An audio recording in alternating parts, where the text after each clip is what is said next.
Hello and welcome to my latest video update. I have decided to skip all the fancy names and the cancer references and COVID references, and this is just going to be video journal updates from now on.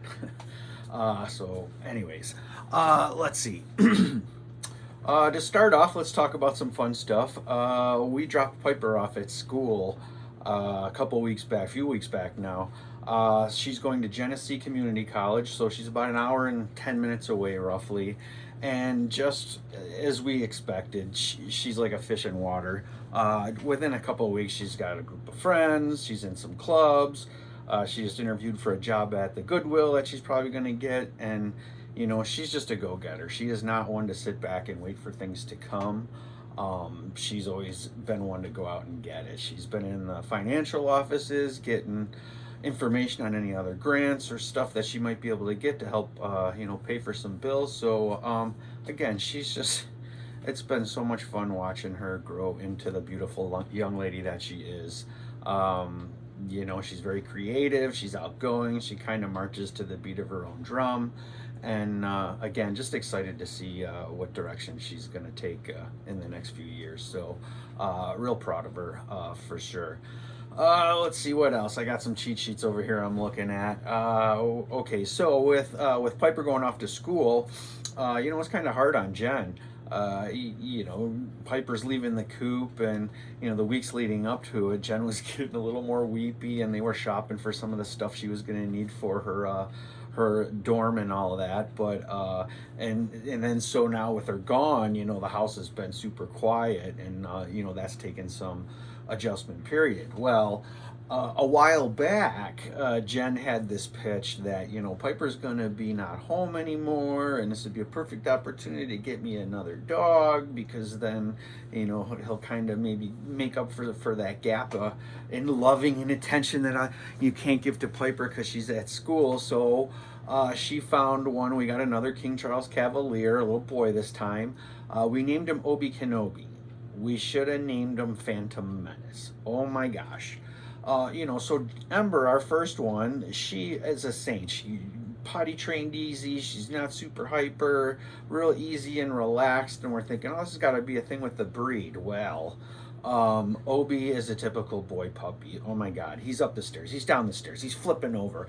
And he's kind of long. So he's got like this slinky walk. So we call him Slinky all the time. And there's times he'll be running. He gets so bent that he like trips over his own head in that. He's an absolute riot. We're struggling to get the potty training thing down. And, we tease that, the lights are on, but nobody's home with him, that he's just a little more than what Ember was. But he's coming around. And I'll tell you, having the dogs, no matter what kind of day you're having, you can have an absolute crap day. And then you go and the dogs look up at you, you go upstairs or whatever, and Obi will look up at you like, I'm still your friend no matter what happens, I'm still your friend. So it's really cool, having anybody that has dogs obviously knows this. So what else do we got? Let's see, we celebrated our 4th wedding anniversary last week on Wednesday, so that was pretty nice. We went to the Curtis Hotel in downtown Buffalo, spent the night, had a really nice dinner there, and then after dinner we went down to the spa and the big hot tub thing they have, and it was just nice to have a day where we could unwind, and an evening, no dogs or anything, thanks to my parents. They stayed home with our dogs, and it was just a great getaway. And then so the next day we're in downtown Buffalo, so we went to a couple little places, and then I took Jen over to the new campus location. So Campus Wheelworks has moved now permanently over onto Niagara Street. It's in that whole section that's getting renovated, and the new store is just awesome. So we went and saw our friends Ethan and Alex, and chatted for a while. Jen got the grand tour of the place, so really excited for those guys. It's a great bike shop. They're good guys, the vibe is cool, so hit them up sometimes if you're ever in the need. What else do we got? Let's see. Unfortunately, with the 4th wedding anniversary comes the 4th cancer anniversary. Um, for those who don't know or maybe forgot, which I don't know how you would, 2 days after Jen and I got married at Spraguebrook, we were camping there, and I had some horrible pain. I peed blood, and that was the start. Monday, so Sunday, Monday, 3 days after our wedding, I was told that they were going to take my right kidney out because it had a huge tumor on it. So that was kind of crazy, So our first few days married were at Mercy Hospital. We teased that was our honeymoon suite was room 604 at Mercy. Jen slept right next to me the whole time and everything. So anyway, so that unfortunately kind of comes along with this anniversary. The two are so close together. Um, Unfortunately, back in July, while everything else is going good here, in July they found two more metastases in my brain. One more in the brain stem, and another one in the frontal motor something or other. So I had to have gamma knife procedure on that again. So this is the first time that I had two spots treated at the same time. And we asked some questions about the first time I had one in my brainstem. They gave me a fentanyl lollipop to keep you calm, so you don't freak out through the whole thing. And then afterwards, I was on a pretty stiff regimen of steroids to keep the swelling down. So Jen asked, good question, is he's going to have the steroids again, and they said no. So I kind of wondered, whatever. So they do the procedure. I get home, and it wasn't too long after that I realized something's just not right. So I was not feeling good. My headache was completely changed throughout my whole head. My balance, I just felt really off, really off. So, like they always tell you to do, call us if you have any issues. So we called the radiation department, said, hey, I'm not doing so well. I don't know what happened, but man, I don't know what's going on here. We waited, no phone call. So I called Doc Mechelar at Dent. He's my neurologist. And they right away scheduled to get me in Monday so he could take a look at me, look at my MRIs, and take a look at what's going on. So in between that, I had been scheduled to be at the Rooted Mountain Bike Festival down in Bemis Point with Hot Wing Designs. So that Friday it was pretty hot, and so I went down there to set up the tent and do all the stuff. And man, I'll tell you what, I really thought I was done. I felt like shit. I really was in bad shape. I don't know the combination of the heat and everything else, but I couldn't focus. I had to sit most of the day, and it was just a little nutty. So I got home, and my friend Kyle was over, and he took one look at me and said, hey, how about I go help you tomorrow? And thank God for him noticing me being too stupid to ask for help, and went down and helped me get everything packed up at the end of the day, and just with the sales and stuff throughout the day. So he's been a really big help with these events, and they're fun. They really are fun, and I love getting out there and seeing people, and getting to show off my artwork and some of the cool hats that I'm making. So anyways, you know was kind of sketchy though. So now I get to Mechelar's on Monday to Dent and tell him what's happening, and right away he's like, I can't believe they didn't give you steroids. And he was frustrated because he couldn't get the MRIs to pull up on his computer, and he started kind of yelling at the students or whatever that work for him. So anyway, so he prescribed me a card of steroids. He's like, this should help. So sure enough, I got 4 or 5 pills in and realized, oh my God, I feel great. My torn rotator cuff felt good. My knee felt good. I was like, oh my God, I'm a big strong boy again. And that lasted for a couple days. And then as the steroids start wearing off, back into I hate to say it, broken and tattered guy again, but I'm like, why can't I just stay on these steroids forever?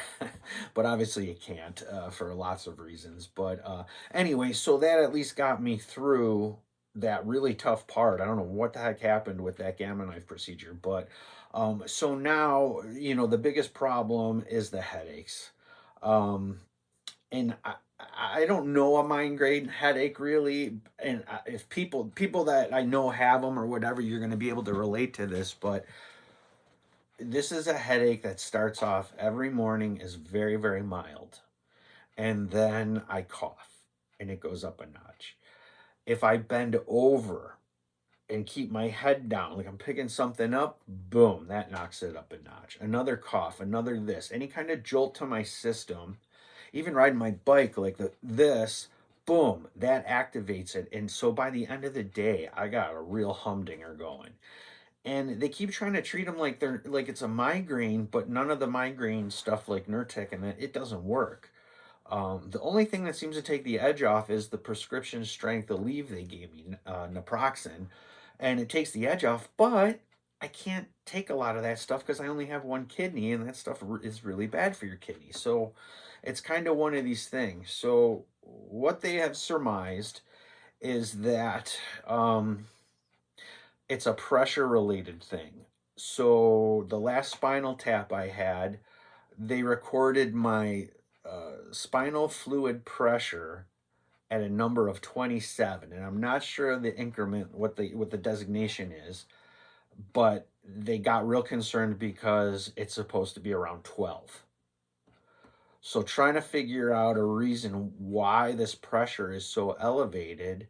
And so what that's doing is putting pressure, giving me cranial pressure, and then it's for whatever reason leaning more toward this size and pushing. So I had to go to the eye doctor and stuff. They wanted to make sure that there wasn't anything like pushing on my optic nerve or anything like that, and it wasn't, but it's enough to where it's just that extra pressure is what does it. And it makes sense because sometimes my ears I feel like I'm underwater, and then okay, the balance stuff, it kind of makes sense that this is what it is. And it's made it really tough. My breathing is way off. My heart rate, God, when I used to race and stuff, my heart rate could go to the moon and back and I'd be fine.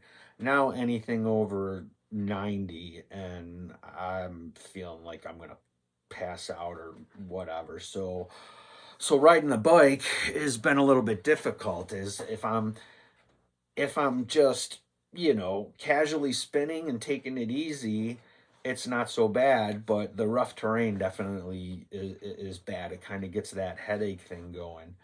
Um, so a couple Mondays ago, actually a few Mondays ago, after we dropped Piper off at school on Sunday, Jen took a mental health day on Monday, and we went to the brook, and she was going to run the big loop, and I was going to ride the big loop. So we're going to have a nice day, and then so, anyways, I was not very far into the ride and realized that I was struggling. Not only was I struggling with kind of the headache a little bit, but my balance and just my intuition. I was picking bad lines.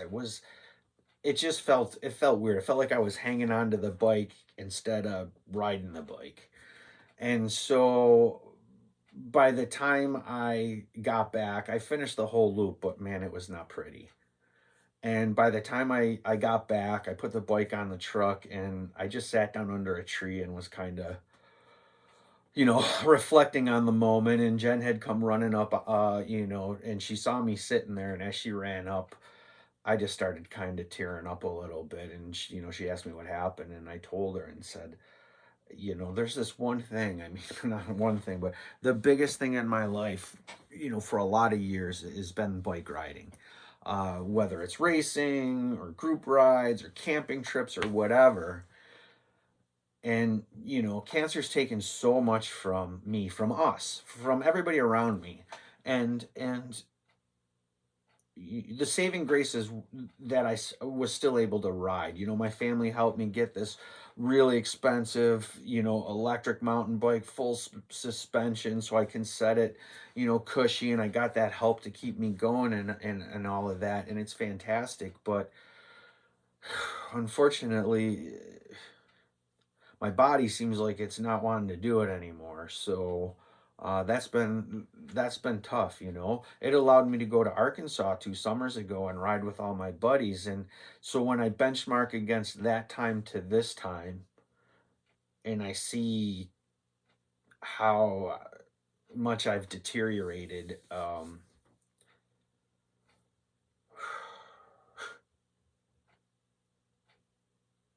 It's kind of tough.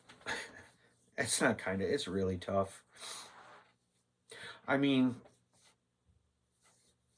just a handful of years ago, I was racing. I was fast. People were chasing me. I was doing 30 races a year. Started out with the gravel races, then right into mountain bike season, and then finished it up with cross. And, I had a bunch of different bikes and all the gear. And man, it seems like eons ago now. I can't even remember the last time I was able to ride hard. I tried taking a good honest effort at Skunk Hill at Spraguebrook Skunk, what I call the hard way is, climbing up the and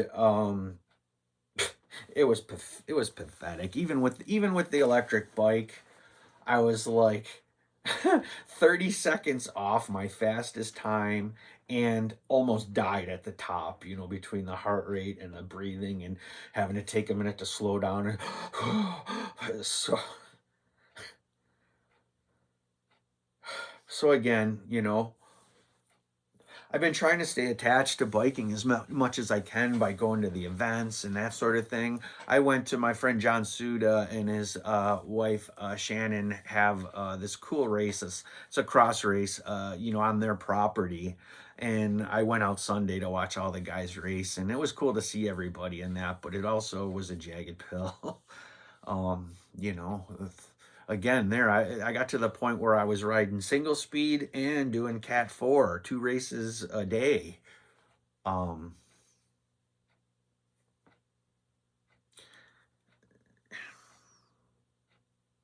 it's been one, it's been the hardest adjustment. It really has been. Everything else, man, I compared to other people, I mean, my friend Jeff just lost his wife. She had a 3-year battle against cancer, and she went through hell and back.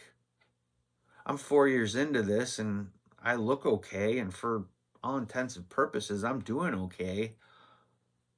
So, so I'm at Kate's service there, and to see her family in that, and I can't help but feel a little guilty, like how come I get to live and she got such a horrible ride? It doesn't make sense, and it's so unfair. It's so unfair. This getting old shit's for the birds. I mean, I never thought I'd get to a point where, friends and people around me similar age are going to start passing. I mean, my old brother-in-law there, Darren Gable, he just had a heart attack and died in like 30 seconds. He was at the Marilla tractor pull. He had made a running. Brother went up and talked to him, said, take another run. They unhooked him. And as he was pulling the tractor off the track, he slumped over the steering wheel. I guess the tractor ran into a trailer and the wheels were still going, so somebody went and shut it off, and he was dead on the spot. It's freaking crazy. I mean, and so I went to the service yesterday, and I'm so glad I went, but man, did that open up some scarred some scarred stuff, seeing, my ex and family and all of that, and Darren's girls. Oh my God, I walked up and Serena saw me and we both just started bawling. I miss those girls, but I'm going to try to stay in touch a little bit more for sure. So, that was no fun, but such is life, right? What else do we got? Let's talk about some other stuff. Well, let me bitch for a second here. All right. So getting back to well, not getting back to, but about cancer and the stuff that makes it so tough.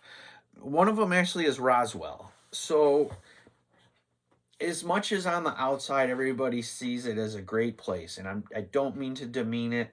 The doctors, the nurses, they're great. They're really great. Um, in my opinion, where they're struggling is at the administration level.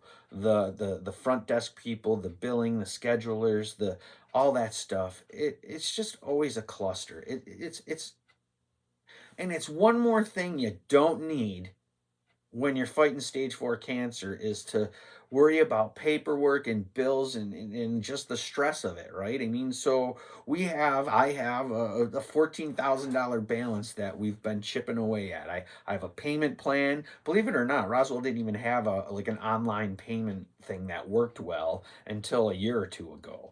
So once they got it, I was like, oh, great. I set up a payment plan. I make monthly payments. Sometimes I throw some extra ones on there, to try to pick away at this.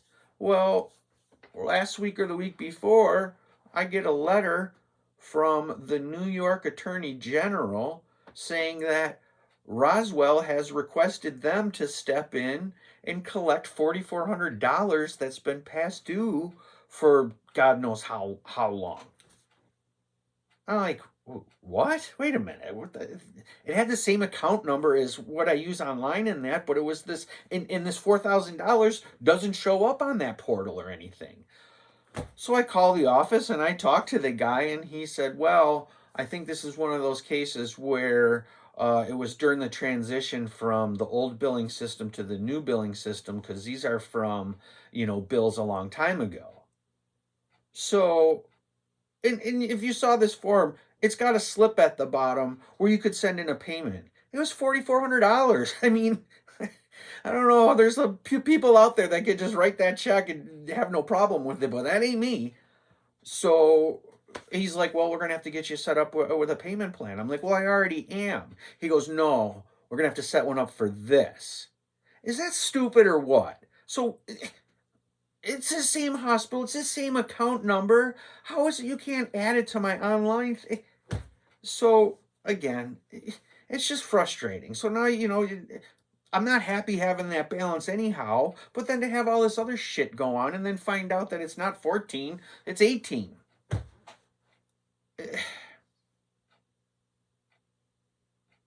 And see, right there's another thing that'll set it off. If I get hyped up and start talking and maybe my blood pressure goes up, that kicks the headache in, and that's exactly what I just did.